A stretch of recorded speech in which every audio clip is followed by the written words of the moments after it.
Hello guys, കണ്ണാടി നോക്കി ഒരു വീഡിയോ എടുക്കാൻ നോക്കിയിട്ട് ആംഗിൾ അങ്ങോട്ട് ശരിയാവില്ല. ചില ദിവസങ്ങളിൽ ശരിയാവും, ചില ദിവസങ്ങളിൽ ശരിയാവില്ല. സോ അമ്മുമ്മയും ഹായ്, കിരൺ ബാബുവിൻ്റെ ഒരു ഹായ്, മാളുന്ന അമ്മയും മീനാക്ഷിയുടെ മടിയിലാണ് ഞാൻ ഇങ്ങനെ ഇരിക്കുന്നത്. ഞങ്ങളെല്ലാവരും നേരെ അമ്പലത്തിൽ പോയി ഗൈസ്. കാരണം അമ്പലത്തിൽ നിന്ന് അന്നദാനമുണ്ട്. അന്നദാനം എന്ന് കേട്ടാൽ അപ്പം നമ്മൾ ഒരുങ്ങി കെട്ടി അങ്ങോട്ട് ഇറങ്ങും. അടിപൊളി ഒരു പായസം ഉണ്ടായിരുന്നു, മധുരമൊക്കെ കുറച്ച് നല്ലൊരു അടപ്പായസം. ഓണത്തിന് അടപ്പായസം കുടിച്ചല്ലേ, അപ്പം ഭയങ്കര കട്ട കൊതിയായിരുന്നു. അങ്ങനെ അതെല്ലാം കൂടെ കുടിച്ചപ്പോൾ അതേ അപ്പൂപ്പൻ വന്ന്. ഇതാണ് എൻ്റെ അമ്മയുടെ അച്ഛൻ. ആ ബ്ലൂ സാരി എൻ്റെ അമ്മയുടെ അമ്മയാണ്.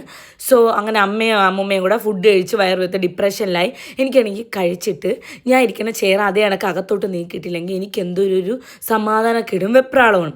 സോ ഗൈസ്, അത് കഴിഞ്ഞിട്ട് വേട്ടാവളിയാൻ വന്ന്. ഓക്കെ, ഇതെൻ്റെ ഔട്ട്ഫിറ്റാണ്. ഞാൻ ₹400 എടുത്തൊരു കോട്ട് സെറ്റാണ്. നല്ല കോട്ട് സെറ്റാണ്, 3-4 സ്ഥലത്തിട്ട് കളറൊന്നും പോയില്ല, അടിപൊളിയാണ്. പിന്നെ അബിയുടെ ട്യൂഷൻ ടീച്ചറിനെ കണ്ട് അബിയുടെ കുറ്റമൊക്കെ പറയാൻ നോക്കിയപ്പോഴത്തേ ട്യൂഷൻ ടീച്ചറിന് നല്ല അഭിപ്രായം. പിന്നെ ഞങ്ങൾ തളർത്താൻ നോക്കിയില്ല, എല്ലാവർക്കും നല്ല അഭിപ്രായം. നമുക്കൊരു സന്തോഷമല്ലേ, ഞാൻ ഭയങ്കര പാഷനാണ്, കുട്ടിയൊക്കെ ഇറക്കിയിട്ട് ഇറങ്ങുള്ളൂ.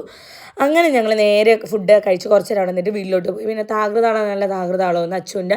ഇനി അമ്മൂമ്മ പറഞ്ഞ അമ്മ കരയണം എന്തായിരുന്നറിയോ, മാളൂന കൊച്ചിലെ അമ്മുമ്മയാണ് നോക്കിയത്. അമ്മ ഒരു ഹോസ്പിറ്റൽ കേസായിട്ട് നിന്നപ്പോഴത്തേക്ക് അമ്മുമ്മയാണ് നോക്കിയത്. അപ്പോൾ അത് കേട്ട് മീനാക്ഷി ഇങ്ങനെയുണ്ട്. അപ്പം മാളൂനും പാലൊന്ന് കുടിക്കുന്ന മാളിന് ഒരുപാട് അസുഖമൊക്കെ വന്നിട്ടുണ്ട്, മാളൂന് ആരും എടുക്കുകയൊന്നുമില്ലായിരുന്നു അങ്ങനെയൊക്കെ പറയുന്നു. അങ്ങനെ മാളൂനി മുലപ്പാലൊന്ന് കുടിക്കുന്ന മാളിന് കുറേ അസുഖങ്ങളുണ്ടായിരുന്നു കേട്ടോ.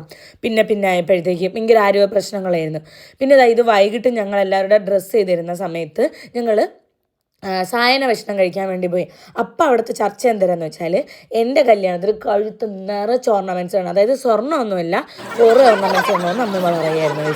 അവിടെ ചെന്നപ്പോഴത്തേക്കും ഒരു വലിയ പ്രഭാഷണം, മൈക്ക് കൊണ്ടുള്ളൊരു പ്രഭാഷണം കഴിഞ്ഞതിന് ശേഷം ഞങ്ങൾ നേരെ ഫുഡ് കഴിക്കാൻ വേണ്ടിയിട്ട് പോയി. ക്യൂ നിന്ന് അവസാനം ഇഡലി സാമ്പാർ രസവടയൊക്കെ കഴിച്ചതിന് ശേഷം ഇത് അമ്മ പണ്ട് നിന്ന ബേക്കറിയാണ്. നിങ്ങൾ കണ്ടിട്ട് അമ്മ സർബത്ത് കടയിൽ നിൽക്കുമായിരുന്നു. അവിടെ ഈ ബേക്കറിയിൽ സർബത്ത് അടിക്കാൻ ഹെൽപ്പ് ചെയ്യാനൊക്കെ വേണ്ടിയിട്ട് നിൽക്കുമായിരുന്നു. അപ്പം അമ്മ ജോലി ചെയ്താടെ ഇപ്പം അവർ വലിയ വിപുലീകരിച്ച് ഭയങ്കര അടിപൊളിയാക്കിയ, അതായത് വലിയ ഡൈനിങ് സ്പേസും ഒക്കെ ആക്കി. ചരുവിള ബേക്കറി ഭയങ്കര അടിപൊളിയാണ്. അതിൻ്റെ ഓപ്പോസിറ്റ് തന്നെ വലിയ അടിപൊളി സർബത്തൊക്കെ കിട്ടണ കടയാണ്.